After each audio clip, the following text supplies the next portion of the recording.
Welcome in. This is Hot Topic on Morning Kickaround. I'm Robert. He's Jason, and it's wild what just a little bit of time and some soccer results will do to a man's demeanor.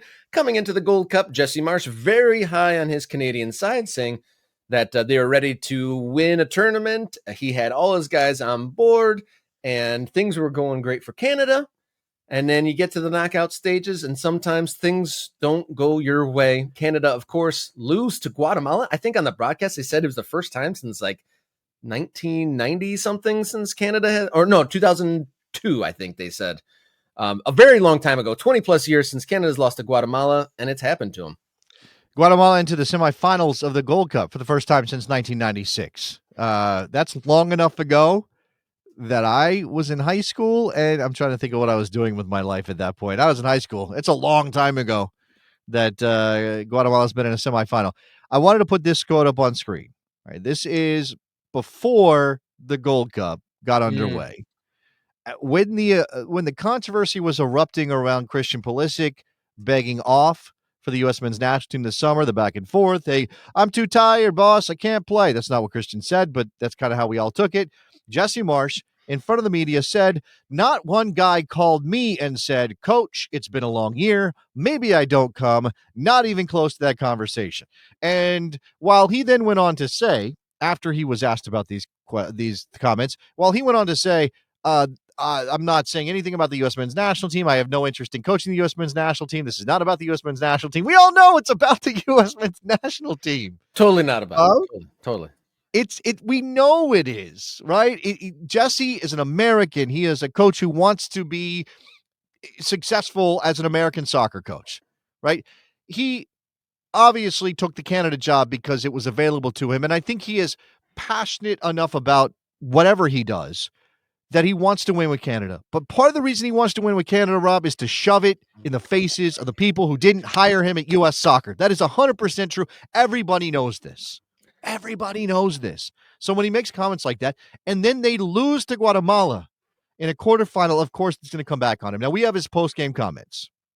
I thought about maybe trying to grab some quotes, but let's just listen to Jesse. Now, we may skip ahead and try to find where he said what he said that's most important to us, but let's start with Jesse as he does his post-game press conference yesterday. Very contentious game. You knew that there would be physical. We talked about it yesterday in the matchday -1. Penalty call, benches raising. Overall, how did you feel about the run of play in that 90 minutes? Yeah, it was a crazy game. Okay, let's skip ahead. This is just about the game, right? So, but Jesse, like we were very much in control of the match in the first half. Guatemala was spirited and aggressive, and then moments change matches, and the double yellow right before half obviously then changes the match. So Schaffelberg, by the way. I don't think yes. The first one on Schaffelberg is a yellow. Okay, this is where now he did not. I don't know that he directly criticized the referees, and I know we're not necessarily here just for this conversation about the way the game played out. But Jesse, you're wrong.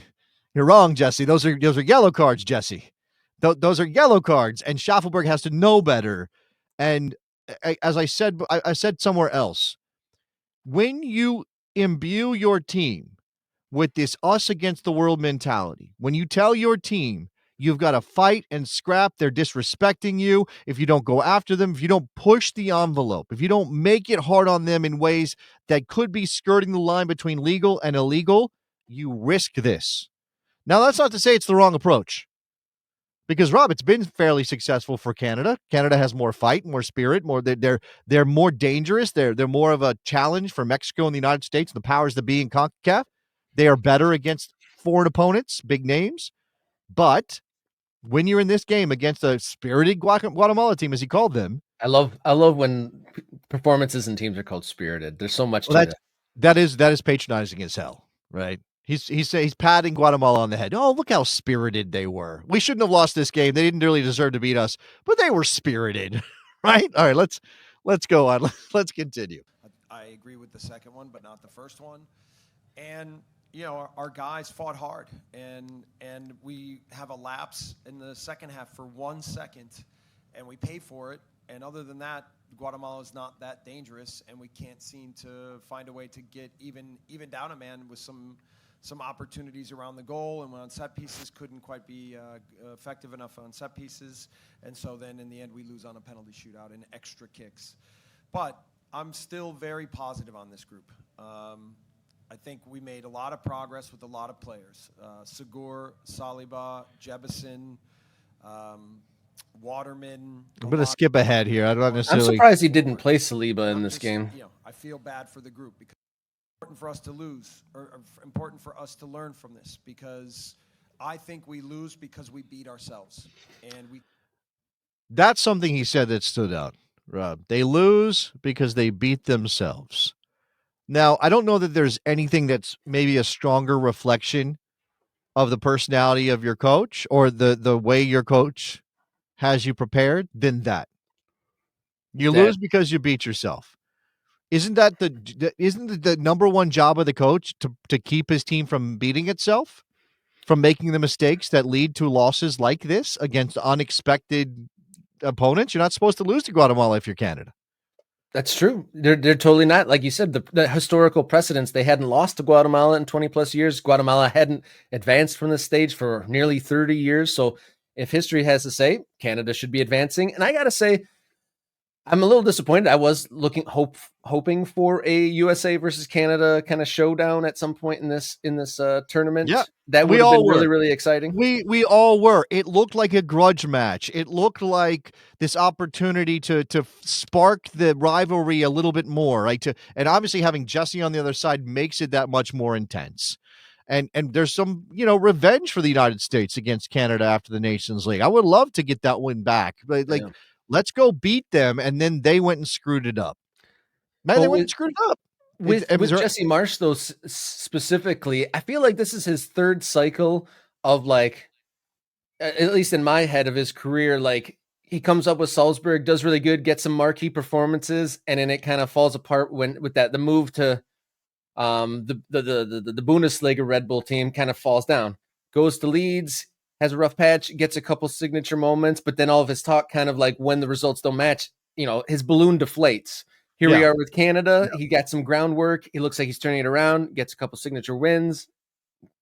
Team disappoints, balloon deflates. So, like, it's like he's got this weird arc of having to, like, always kind of eat the humble pie because he big ups his team so much and talks so much ahead of time, gets a couple things to back it up temporarily, and then seems to kind of, like I said, like the kind of a wet fart of a balloon letting go here.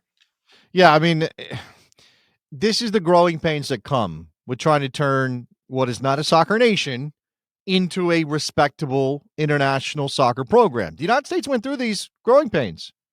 I mean, you could argue maybe we still are going. You could argue that, right?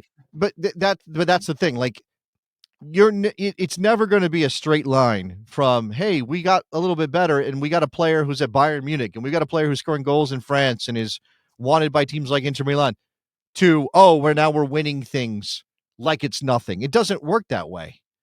And especially in CONCACAF, we know, and Canada knows on some level, but we know that Guatemala, Costa Rica, definitely, Panama, Honduras, these teams can beat you. They will certainly beat you up. And if you don't respond well, then this is what happens. This is what happens, Rob. All right. I'm trying to figure out, like, where Jesse is talking about the issue of his players. We didn't have half our team, et cetera, et cetera. This is a little bit of hunt and peck for us, but let's keep going. Can't do that in important matches, and we certainly can't do that next summer. Doug, to that point, Doug McIntyre, Fox Sports. To that point, Jesse, you talked a lot about wanting to turn some of the progress that you've made with this team into trophies. Didn't happen in March. It didn't happen here. What do you have to do between, first of all, how much of a setback is that? And what do you have to do between now and next summer to put yourselves in the best position to have a good performance? Look, I'm relentless in the idea that we're going to keep improving this team. If I'm honest, we're missing half of our group, All right, let's see. Where does it go from here? Now, okay, to be fair, look, I know this is the framing, right? I'll put this back up on the page. Not one guy called me and said, Coach, it's been a long year, maybe I don't come, right? Taking shots at the U.S. men's national team, Christian Pulisic, all that stuff. So he said that the people are saying, well, you said that, and now you're saying you're missing half your team. Now, and I apologize for the audio. I can't crank it up anymore. I wish it could be a little bit louder. But him to say, we're missing half our team, I don't think he should have said it because it sounds like an excuse. But, Rob, Alphonso Davies is out injured. That's a massive miss. That's a massive loss for Canada. No, Alphonso Davies changes things a lot. And I thought Stefan Eustáquio was going to be available post Porto's group stage run in the Club World Cup. But turns out they didn't release him. Not for this game. He wasn't available to them for this game. And Eustáquio was an upgrade for Canada in midfield. So those two guys, and, we could go through I'm not a Canada person. I don't really care that much. We could obviously do it if we wanted to. We could find the other couple of guys he's talking about that represent the half of his team or half of our guys are missing thing. But you had Jonathan David, you had Tajon Buchanan, you had Alistair Johnson, you had Kyle Larin, you had, these are players. He hyped up Sugar.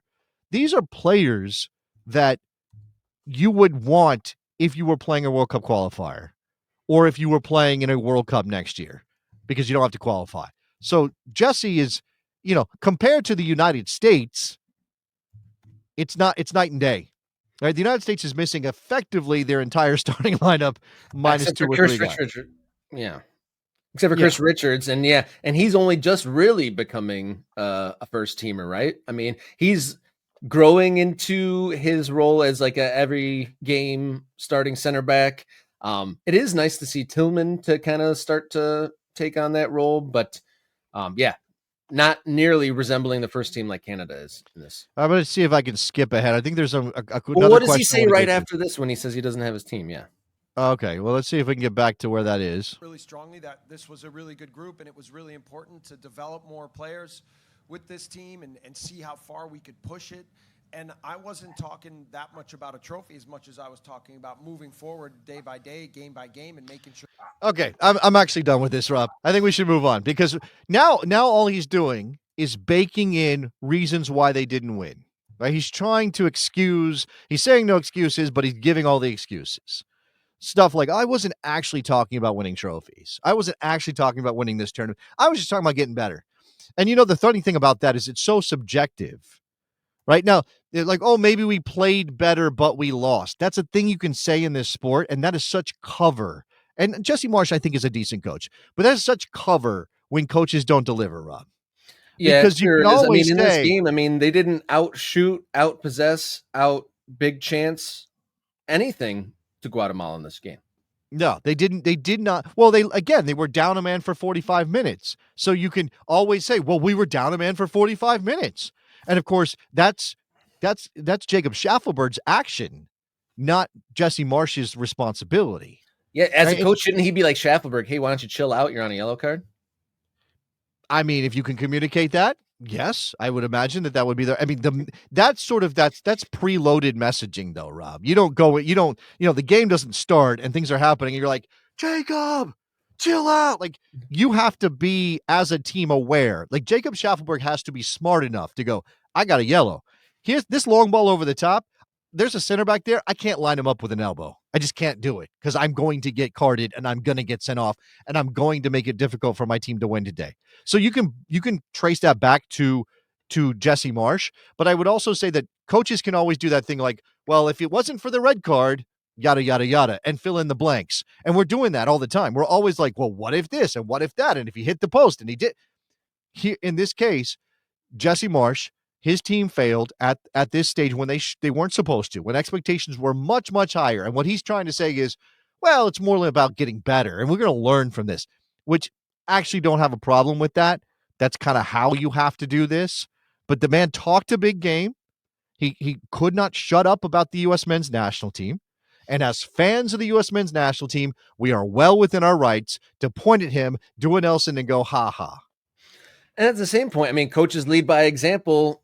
Jesse Marsch has gotten at least one red card. I mean, he missed, the first couple games of this tournament because he himself got red carded. There is a line. I mean, there's leading by example. Where the passion becomes a problem. That is, I'm just passionate. Yes, but you're passionately screwing your team over. Good job. Yeah. If you're watching this now and you haven't hit subscribe, do so now. We are on the march to 3,000. We crashed through 2,700 subs over the weekend, going for that 3K. If you want to take your support of the program and of this channel to the next level, become an MK Ultra. $3.99 a month gets you priority commenting on these videos during the live show, gets you early access to our video releases, gets you bonus content, and access to the Morning Kick Around Discord server. Great conversations going on there, and only are amping up with the more subscribers that and members that are added.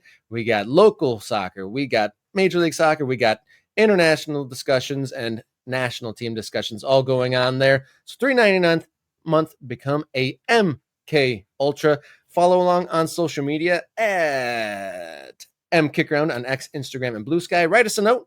We're going to talk about some of your notes and comments in the next segment.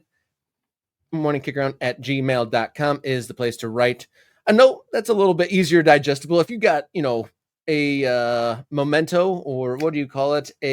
Manifesto? A manifesto. Those are more easily digestible in email form than a YouTube comment. Don't use AI to write your manifesto. Can I say that? Please don't use AI to write your manifesto. From the heart.